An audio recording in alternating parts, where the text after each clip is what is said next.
Liên Hiệp ô tô kính chào quý khách. Hôm nay chúng tôi rất là vui mừng khi được một khách hàng ở trên Lạng Sơn đã xuống chúng tôi và ủng hộ chúng tôi một cái chiếc xe Honda Accord.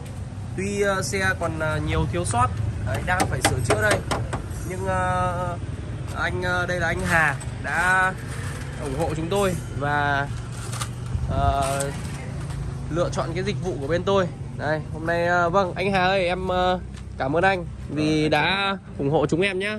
Đấy thì anh có nêu một số cái cảm nhận của chúng em khi mà phục vụ hay là mua xe của bên em thì anh cũng mong anh được đóng góp ý kiến với chúng em ạ.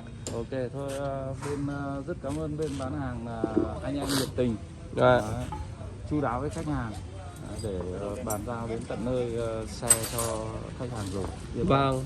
Đấy thế thì có gì thiếu sót thì mong anh thông cảm và tha lỗi cho chúng em. Đấy. Okay.